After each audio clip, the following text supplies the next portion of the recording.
Bangladesh cricket board এবার umpire ও match রেফারিদের মানোন্নয়নে নতুন মাত্রা যোগ করতে উদ্যোগ নিয়েছে। 2 বছরের চুক্তিতে বাংলাদেশে আনা হয়েছে সাবেক আইসিসি এলিট প্যানেলের আম্পায়ার সাইমন টাফেলকে। তিনি ইতিমধ্যেই বিসিবির অধীনে প্রশিক্ষণ সেশন ও কোর্স পরিচালনা করে কাজ শুরু করেছেন।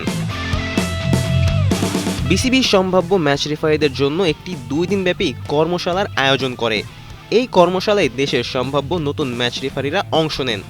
আন্তর্জাতিক ম্যাচ রেফারি নিয়ামুর রশিদ রাহুলও টাফেলের সঙ্গে কাজ করেন। কর্মশালায় নতুন প্রতিভা চিহ্নিত করা, তাদের দক্ষতা উন্নয়ন এবং একজন ম্যাচ রেফারির ব্যক্তিগত বৈশিষ্ট্য মূল্যায়ন করা হয়েছে। টানা 7ম-বারের মতো বেস্ট টিস্যু পেপার ব্র্যান্ড হিসেবে স্বীকৃতি পেয়েছে বসুন্ধরা টিস্যু। টাফেল জানান, ম্যাচ রেফারি হওয়া সহজ নয়। এটি অত্যন্ত প্রতিদ্বন্দ্বিতাপূর্ণ এবং দায়িত্বপূর্ণ। আমরা চাই বাংলাদেশের কাছে এমন লোক থাকুক যারা প্রয়োজনীয় ক্ষেত্রে দক্ষ।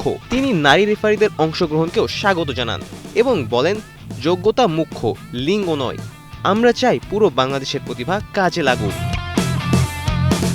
কর্মশালার মাধ্যমে অংশগ্রহণকারীরা সরাসরি টাফেল ও রাহুলের কাছ থেকে হাতে কলমে প্রশিক্ষণ পান এবং আন্তর্জাতিক মান অর্জনের পথে মূল্যবান অভিজ্ঞতা অর্জন করেন। টাফেল আশা করেন বাংলাদেশ ভবিষ্যতে আরও আন্তর্জাতিক ম্যাচ রেফারি দিয়ে প্রতিনিধিত্ব বাড়াবে।